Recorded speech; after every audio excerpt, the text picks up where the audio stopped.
Welcome to EnTrench, a 21 Pilots podcast. Hello, local dreamers. Welcome to EnTrench. My name is Anna, and this is episode 52, Fairly Local. Make sure you listen to the song beforehand and are ready for an in-depth analysis of track 4 off Blurryface. Yeah, nothing much is new. I am taking a social media hiatus for October, which I'm very happy about. It's only been 3 days now, but I am thriving. I'm honestly way happier.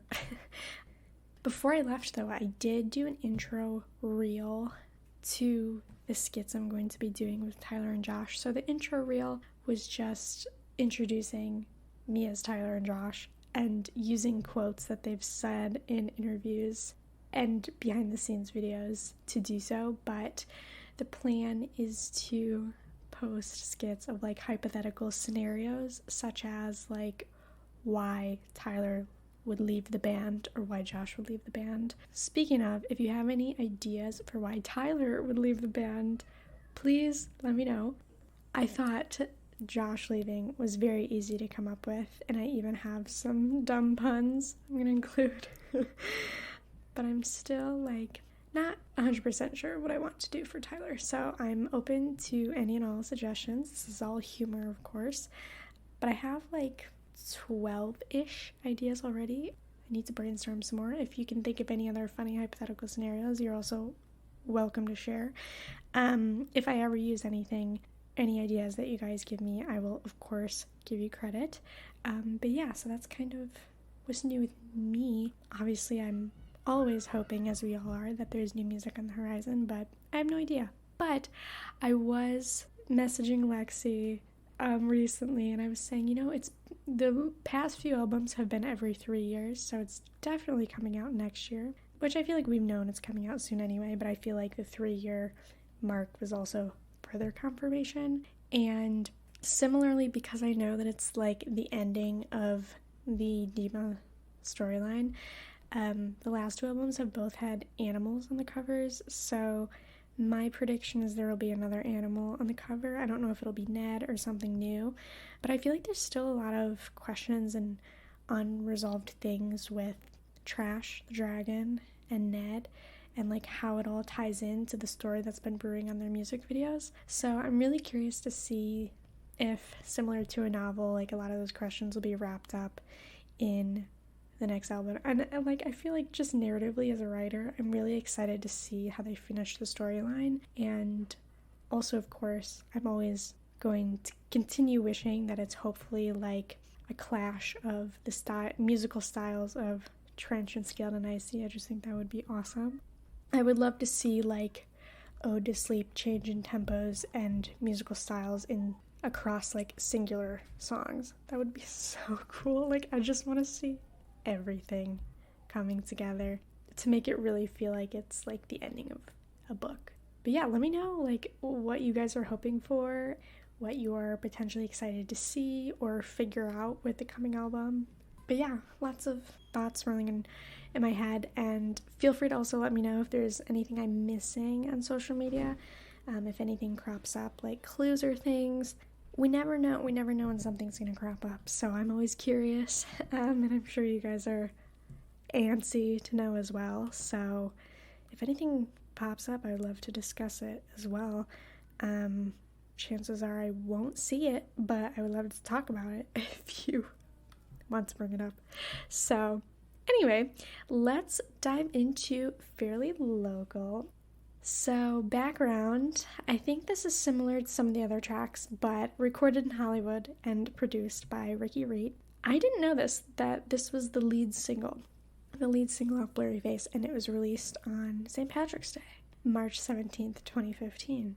Yeah, that's about all I found online for it, but I think I maybe mentioned this before, but when I did my research project and presentation on 21 Pilots in college, my third essay, I forget what it was on specifically. It had specific communication term. I think it was maybe deconstruction or something. But basically the paper was centered around finding something, finding something with your cultural object, for me it was 21 Pilots, and analyzing how it either intentionally or unintentionally, what's the good word? Like leaves out people or things. Like it's somehow flawed or problematic. And as you can tell, like that's something I'm not afraid to do, as I kind of did a little bit with Guns for Hands when we analyzed the video. But part of that essay was about Fairly Local and the line, "I've seen the streets you're walking down." And I just remember that the main point of my paper was how 21 Pilots, both by their literal, Josh and Tyler's literal identities, and also just the discography as a whole, it tends to show ignorance or exclude perspectives from lower class people of color, especially, just because that's the nature of like when you have an identity, it's naturally not going to be inclusive of everything. Like that's very much a human experience. We can't relate to everyone just because of who we are.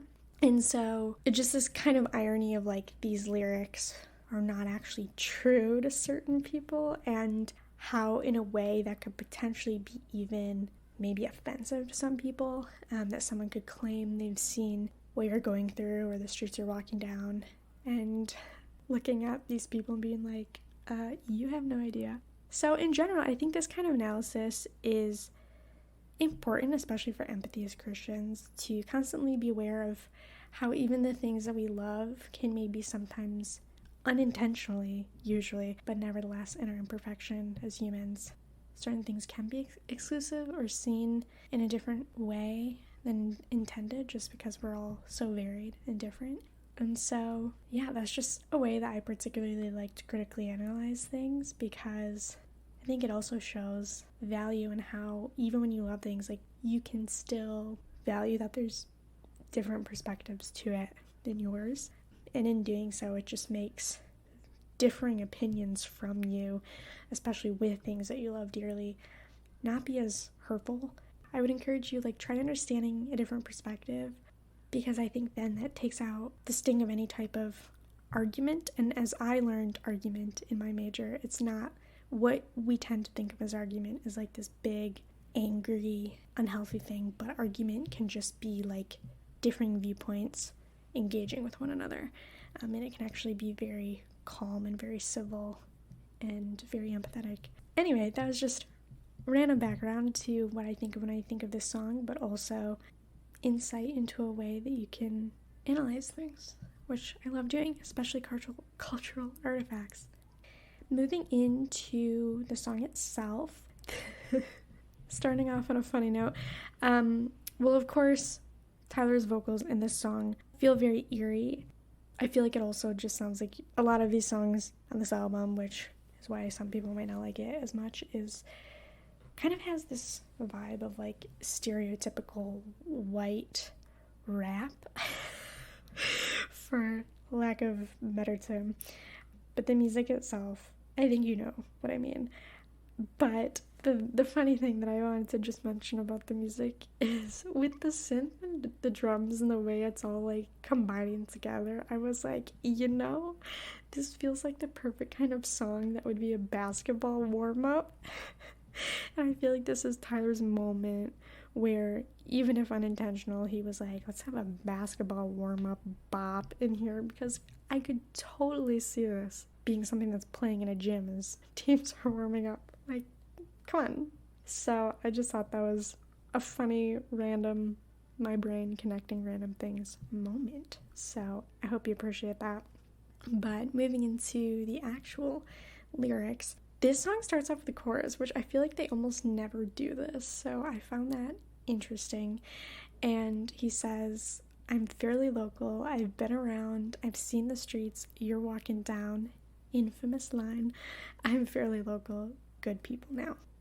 I think, aside from my critical analysis, I think literally speaking, these lyrics definitely pay homage to the fact that Tyler and Josh have been a lot of places, and probably a lot more places than you or I have been. Unless you're rolling in dough, then good for you. Or a touring band, that's awesome, but I am neither of those things, so my scope of having seen the world is very limited. But they've literally been able to feel that they understand people on a different level than a lot of other people can, just because they've gotten to see so many places of where all these people are living and where they're coming from. In a way, like they're seeing a lot of people's roots and being able to empathize further. Just, I feel like where you live and where you're from is just so personal in a cool way, and that's such a cool opportunity to be able to tour around and see all those places and things that mean a lot to people who care about you. But also I think these lyrics speak to a spiritual aspect of understanding, and understanding what people are going through in terms of sin and temptations. And as Solomon says in Ecclesiastes, nothing is new under the sun. He says this again and again, and it really is true. Like, humanity just continually goes through the same things. Even sins, even the ones that feel the most shameful, are not new, and they've been experienced by millions of other people, which hopefully can be solace to you. And despite what you feel, so many other people have experienced depression, anxiety, suicidal ideation, the list goes on. And because of that, we have a specific, important vantage point as Christians that nothing is new. And in that way, there is an extent to which we can know a lot about other people, even if we don't know them deeply, because there's a lot that just innately unites us all. And I can imagine if they've seen so many places and they've seen so many people, and Tyler has talked about seeing the pervasiveness of mental struggles in all these different places as well in interviews, it's also literally and spiritually a good reminder that despite people's locations and the differences in that aspect, they really are very similar in a lot of ways. And I think in that way, the more places you go and the more similarities you see, I think it really does help you understand like just how small the world actually is in terms of experience, which is kind of again also a cool reminder. And then the other thing I noted was the fact that he says good people, and I think this is a good reminder because we can be very black and white and think people are either good or bad, but just the statement that throughout all these places there's good people is crucial to understanding that everyone's equal, and despite our opinions or even despite situations and things that have happened, people are equal in value and in identity from a Christian standpoint. No one is better, no one is worse. And in that way, I also wanted to bring up one of the sermons we had at my church a month or so ago was about cancel culture and how there's actually another cancel culture, which is the gospel. And in that cancel culture, it's all about how Jesus canceled all of our sins and debts and things that the world wants to cancel, ironically, and how the gospel is good cancel culture. I can't think of the proper words today. Comparatively. There we go. So then going into verse 1, he makes a lot of statements. I'm evil to the core. What I shouldn't do, I will. They say I'm emotional. What I want to save, I'll kill. Is that who I truly am? I truly don't have a chance. Tomorrow I'll keep a beat and repeat yesterday's dance. Of course, he starts out by saying that he's evil to the core. He's sinful. And I feel like, I'm pretty sure this is like debated theology, if we are born evil or not. I think it has a specific term, but I don't know that everyone agrees theologically. And I'm not even fully sure what I think, because it's like we're born into sin nature, but I think I do agree with that, but also we're born in the image of God. I think it's probably just more of a gray area than we want to think, and like two supposedly opposing things can coexist at the same time. But I also think this statement that he's evil to the core, in a way, is also sort of low self-esteem and self-sabotage, especially with what I shouldn't do, I will. Kind of like self-fulfilling prophecy of like, if you say, oh, I always do what I shouldn't, like with perfectionism, that's big language. But because of that, you're more likely to do the things you shouldn't just because you've continued to tell yourself that narrative. And I think I maybe mentioned this before, I talked about this with someone else in the podcast, but some people can inaccurately skew Christianity and our relationship with God by just taking it too far with low self-esteem and being like, oh, well, we're just scum of the earth and detestable, and all of these things are not true to the reality of our redeemed selves. So these statements kind of remind me of that more lie-filled belief that's based on low self-esteem and probably lack of understanding of goodness and truth of God, especially in light of redemption. Similarly, I mean, we do also have an inclination for destruction. We do tend to not do what we should because we have an inclination, just like Adam and Eve, that they could do anything but this one thing, and so of course they ended up doing the one thing. And I think that does speak to our sin temptation apart from God, which, now that I think about that, how does that work? If they were made pure prior to that, then how did they have that temptation?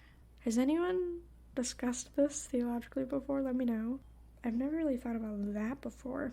Obviously, I know that maybe it was just because Satan as a snake came along and that's what created the temptation. That's probably what it is. Because if God made them pure, I feel like inside of themselves they couldn't have come up with the temptation, but they were influenced by the snake. So I think that makes sense, right? I think so. Anyway, so then he goes on to say, they say I'm emotional. What I want to save, I'll kill. And this is more describing how he's too invested in what he loves and all the ways that people can see being emotional as negative. I'm very well acquainted with this dilemma because I've always been very emotional, and so I've had plenty of people imply or directly tell me that they think it's a negative thing. Spoiler alert, I don't think it innately is. But I think it makes sense that we can think that, especially because as Christians, sometimes we can be overexposed to the idea of like emotions are bad, emotions are misleading, and there is a layer of that, of course, like the Bible talks about that, but at the same time, like that doesn't mean throw everything emotional out or all emotions out. Emotions have healthy sides to them and unhealthy sides. Another one of those coexisting tensions. And what I want to save, I'll kill.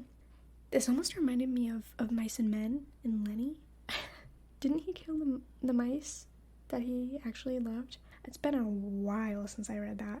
But similarly, in my life and what I've experienced from other people is how we can be so desperate at times because we really love something or are really scared to lose something or someone, which I've experienced the fear of losing someone, and I've also experienced someone fearing losing me.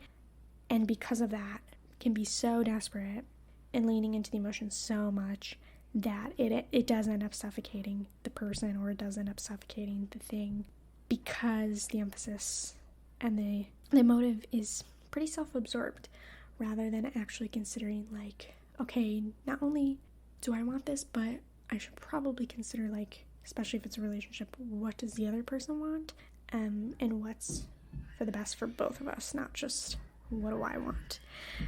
And I know in my own life, I definitely resonate with that, with like holding on too tightly or giving way too much out of anxious attachment to a guy or a relationship, just because, romantic or platonic, just because I really loved the person and really wanted it, but in reality it was like I wasn't considering maybe they wanted something different than me. And so I think my overeagerness in those situations did push some people away. Similarly, I've had people do that to me as well. But yeah, I think there is a lot of truth in the unhealthiness of when emotions do make you suffocate the things that you actually want to save, because you're doing it with the wrong motives and you're doing it in the wrong way. And I think that is a good example of taking a good emotion but twisting it and taking it too far and not being others oriented in the process. But because of that, is that who I am? Both questioning theology and wondering, like, am I born good? Am I born bad? Am I mainly comprised of these good parts or these bad parts, the good narratives or the bad narratives? In reality, I think it's once again in the middle, especially in the tension of still being in the brokenness and not being fully redeemed yet, even though we're already in the process I truly don't have a chance. Tomorrow I'll keep a beat and repeat yesterday's dance, and I played around with what keeping a beat and repeating could mean. 2 ideas: working through whatever it is with music and how he redeems so much through music, literally keeping the beat and repeating the dance because it's helpful, or it's more of a negative where keeping a beat and repeating yesterday because you're trying to toe a line between good or bad. Repeat yesterday in terms of like prior to redemption or more sin nature than godly nature. So those are just some ideas to float around. We go into the chorus. Yo, this song will never be on the radio. Even if my clique were to pick and the people were to vote, it's the few, the proud, and the emotional. Yo, you, bulletproof and black like a funeral.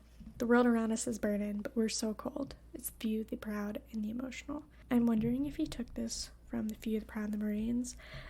I also thought of that while I was analyzing this. Either way, I mean, it's very catchy. It goes well together.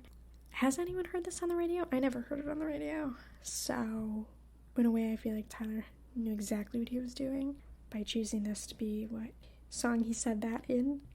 But I also think he says that because, in general, introspection, depth, and especially considering heavier or more eternal topics like theology and Christianity are definitely not praise and entertainment, at least not outside of Christian music spaces, Christian worship. These are not the types of themes that are pushed onto the radio. These are not the types of themes that make a good hit and get on the Billboard Top 100, just because people would rather prefer the ease of like a nice dancey beat, or people would rather prefer some type of surface level or easy emotion. I compare everything to literature because that's my other second love. It's like it's so much easier to read a romance novel than it is to pick up a classic and really be challenged by something. And I think in a way, especially in Western culture and American culture, that's also because we're lazy. I mean, yeah, we're lazy, but also I think we glorify relaxation to the point where we can easily equate it with not thinking or using our brains. Most of our relaxation time or hobbies tend to be passive more than active, even in terms of like not as many people reading, or if people read, it's more very predictable, easy things, which makes it slightly more passive than more heady things that you have to actually think about more. I mean, it makes sense when you've had to do a lot all day, mentally or emotionally. Like, the last thing you can sometimes want to do is something else that's mentally or emotionally taxing. But at the same time, like, those things aren't just negative. Those things could also make you feel more productive or make you feel more empathetic. Choosing to do something creative and instead of just watching TV could just make you feel more alive, make you feel more connected to other people. Yeah, there's so many layers to that idea, but we tend to glorify passivity. Similarly, I would highly recommend either taking a social media break, or I just watched a video called it was something like the negative effects of binge watching by, this is embarrassing, I watch her frequently and I'm forgetting her name, but she normally does a lot of Myers-Briggs videos, the personality and psychology analysis, but she's also a Christian, and so she did this whole video on the negative effects of binge watching, part of which I really resonated with creatively, because she was talking about how we're constantly oversaturated and people creatively either doing stuff more often than us or doing stuff better than us, even though, I mean, that can be very subjective. But I was like, oof, yeah, I think that definitely has been something that's killed some of my motivation to write or do other creative things that I don't do as often.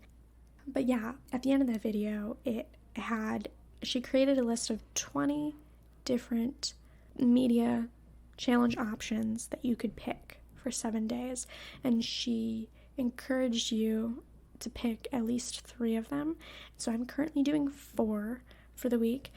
There's a good variety of options. Basically, they're all either related to limiting your intake of media, or they're related to just better caring for yourself. So Like some of them were more like self-care, like drinking 4 cups of water a day, or making yourself a green smoothie every morning, or like the ones I picked were read at night instead of scrolling on your phone.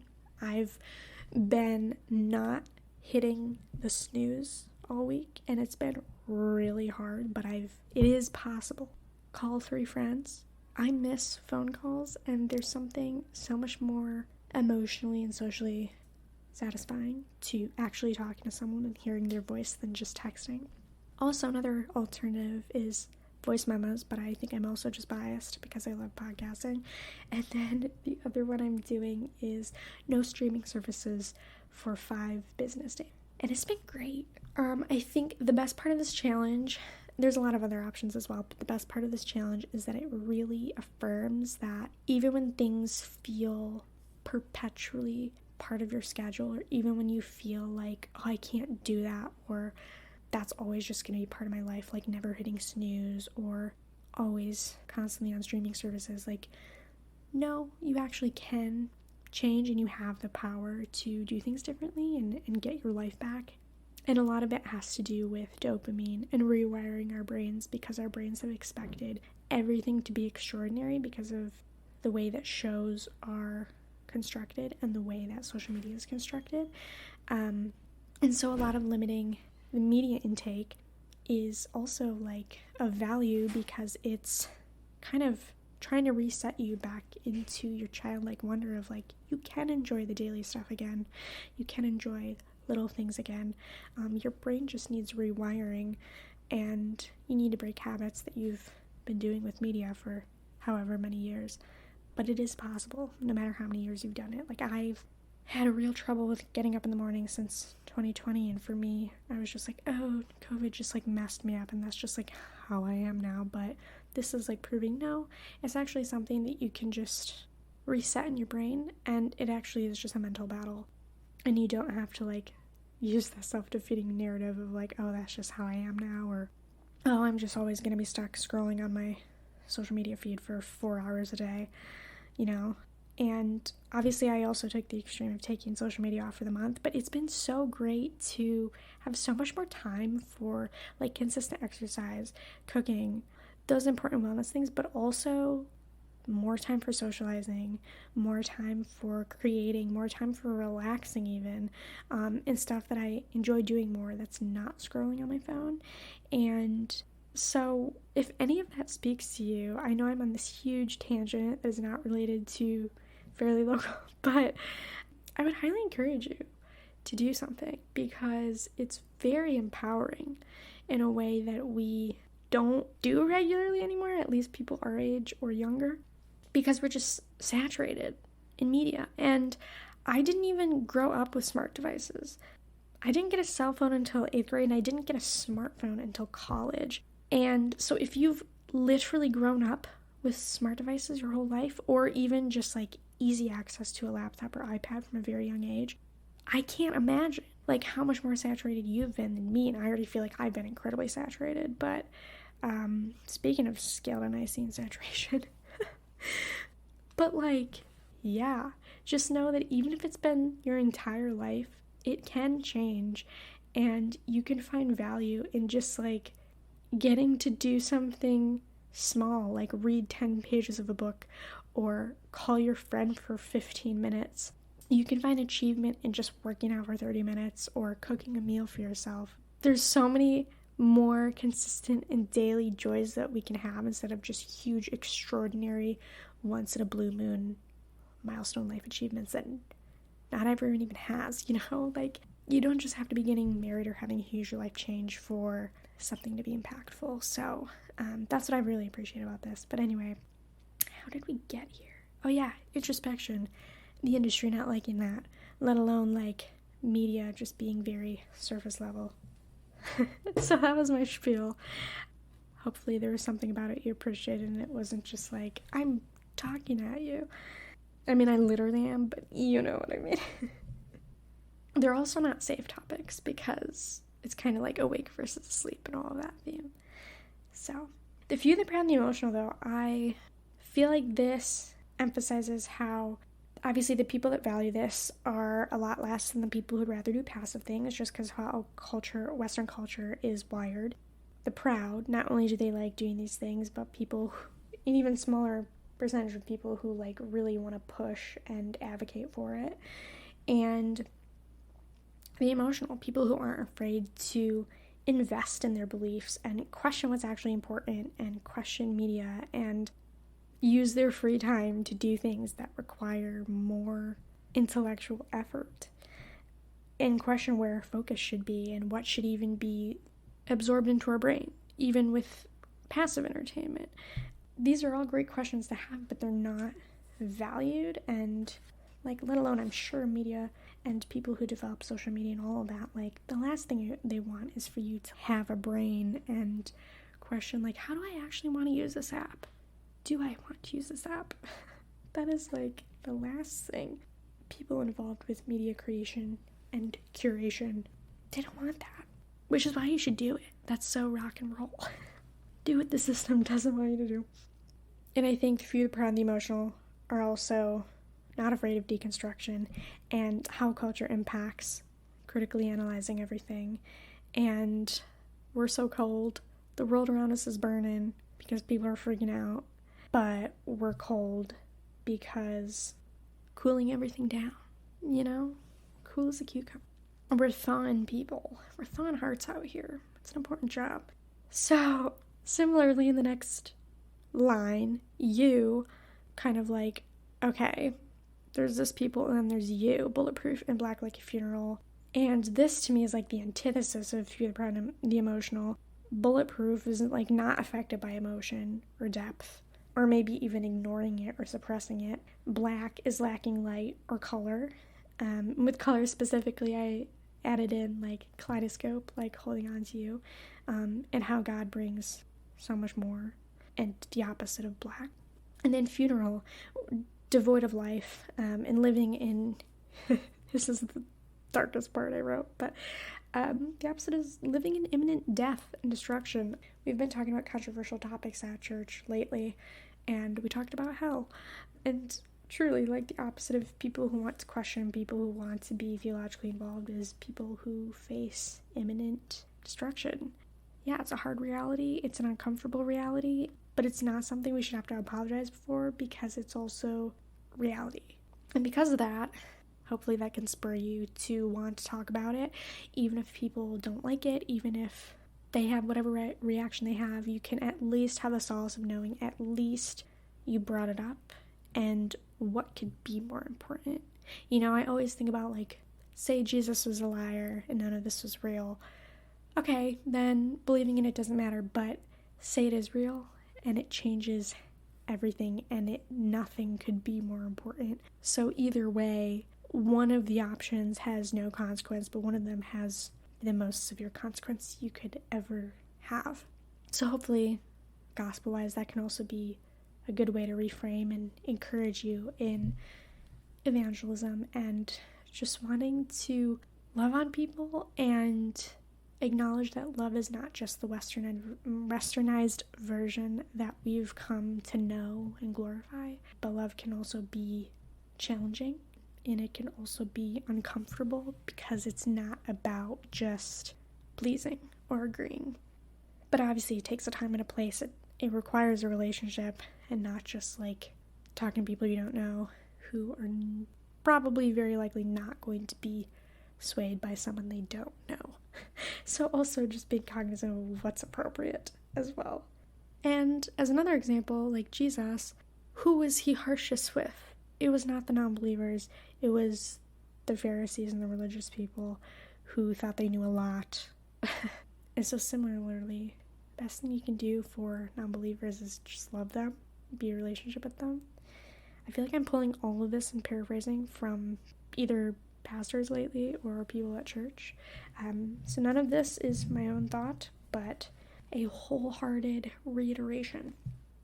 So again, as we are cold to the world's burning up like the Jonas Brothers, we are cooling down fear, cooling down tension, and also cooling down hatred, because we know that argument does not have to be heated.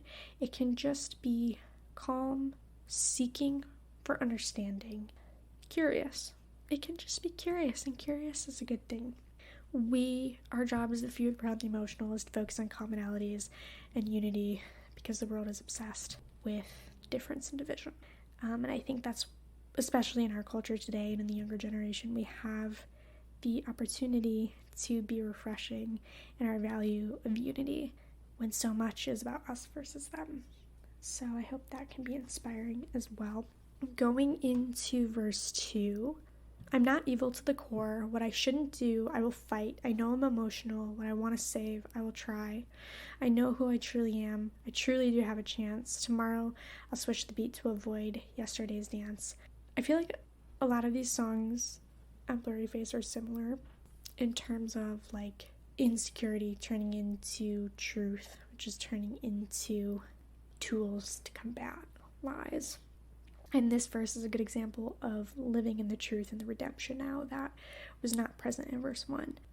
What I shouldn't do, I will fight. The willingness to not just sit in sin nature, but want to fight what is tempting us, and how we don't have to just be a victim, but we can pick a side with God, and we can post our allegiance against the tendencies that we have and the lies and temporariness that Satan plagues the world with. I know I'm emotional, and owning an identity as a whole is kind of symbolized in the statement, but also not being afraid to invest, not being able to do something that's hard because it makes life all the more meaningful instead of just numbing or avoiding or downplaying. And being able to hold the tensions at the same time of like, I can be happy about my redemption, but also like grieved and confused about the reality of hell at the same time, and all the other types of coexisting tensions that we are constantly living as saint and sinner. I truly do have a chance, and I think this is also a reminder that there's always hope, and even with, or especially because of, depression and hopelessness. And in that way, we don't have to rely on our emotions, and emotions can deceive us in those moments because maybe our thought processes still need refinement and they're constantly going down the unhealthy coping path. Or maybe our emotions and lies are just getting the better of us and making it harder for us to see the truth. But regardless, because we have redemption in God, we do have the assurance that even when we don't feel certain things can still be true. I think the world is also the opposite in that way. It's like everything that you feel is true, but God comes along and says, actually, you can feel things and they can also be incorrect and inaccurate to reality. And I think that's a really important thing to remember when mental health is bad. Just because you're panicking or just because your body feels unsafe doesn't mean that it is. And when we can't rationalize our way out of it, we can at least ground ourselves in the reality of are we breathing? Are we sitting in a safe environment? Going through the senses and putting ourselves back in the present. Because I think with suicidal ideation, panic, all of these things, when your brain's in crisis mode, it really is all about looking into the future and the what ifs and what if nothing ever gets better? What if I don't matter? And the best way, I think I've said this before as well, but the best way to combat that is be as present as you can. And that doesn't have to be anything drastic. It can just be something tiny, like put your feet on the floor and look at the floor and remember the fact you're literally physically grounded. Tomorrow I'll switch the beat to avoid yesterday's dance, which I think proves that yesterday was a negative thing. And so, similar to the media tie-in, see my rant turned into relevance. But here he's explaining we can break our routines, we can break our bad habits. We don't have to just continue to do the same thing because it comes easy, but we can also change the course of where our brains want to go or where our body wants to go. Then the pre-chorus comes around again, and it's Blurryface's voice with the vocal effects. And I think similar to Stressed Out, this is the point in the song where he's mocking and he's trying to take down this victory that has been rationalized through and also just lived out through the course of the song in this last ditch attempts. So that's most of my analysis. We have that extra surprise scream of yeah at the end, just as cherry on top. Yeah, that is fairly local. I think this song is also a good tribute to fans and those who find value in the band, and similarly, like, placing joy and being emotional into places or things that others could mock or discredit, especially when it comes to things you're passionate about, like a band. And this is especially true with young people. Young people are notoriously mocked for things that they love, especially young women with boy bands and things like that, or Taylor Swift. Young people can so easily be discredited by society just because they tend to be less numb and more passionate, which is ironic that we're trying to squash or discredit things that actually prove that people are more alive. But I also think this song is a great tribute to those who are unashamed of theology and the gospel, and as a whole, this song is a great reminder that it's okay to feel and it's okay to care deeply about things, even if it seems like a lot of the people around you don't, depending mostly on what type of culture you're in. But also because of that, there's plenty of people who are fairly local, they've been around, and they understand the streets you're walking down. So even in an emotional experience that can feel isolating, there's also plenty of people singing along to this song who understand and relate, and you're probably standing next to a bunch of them when you're at a concert singing this song, which is so safe and secure. So I hope you appreciated this analysis, and I hope it was encouraging that you can enjoy what you enjoy, and that's okay, and you don't have to validate it, you don't have to make a case for yourself, you can just be, and people understand. You know what, I know it's really hard to do, and it's especially if you've ever been a people pleaser, but sometimes you just gotta say, you know what, it's okay if I'm misunderstood by some people. I don't have to be understood by everyone. And even if God is the only one who understands you, not even the people nearest to you understand you, even then, it's okay, because no one else matters nearly as much as God and God understanding you. So I hope wherever you're at that you can feel confident to go out and be loud and proud about what gives you inspiration. And I mean, that's what I'm literally doing now. So thank you for letting me do this. Thank you for caring and continuing to listen. I know I say it a lot, but I really value all of you, and especially everyone who wants to stick around year after year and hear the thoughts that just originate in my brain out of passion. I really, really appreciate it. And I'm always just blown away by the amount of people who want to stick around, because I would much rather have the few, the proud of the emotional, than a bunch of people who are fleeting. So thank you for being the few, the proud of the emotional, for 21 Pilots, for the Lord, for passion, but also for me. I really appreciate it. So whatever you want to talk about, whatever is on your mind, I want to hear from you. You can email EnTrenchPodcast@gmail.com with a written account of your 21 Pilots story, or your favorite memories you have related to the band, or theories for the new album, or real ideas, you name it. You can also reach out with an episode request if you want to analyze a song, video, or album with me. If you'd like to contribute to the analysis we've already covered, you can join the podcast Facebook group by searching EnTrench podcast group. I feel like this is significantly dipped, obviously because I'm not on it, but also I feel like way less people, at least regularly, use Facebook anymore, which is fine. I completely understand, especially because it's like mostly ads now, which is gross. But it's still around if you ever want to join, if you ever have random thoughts to think. You're always welcome.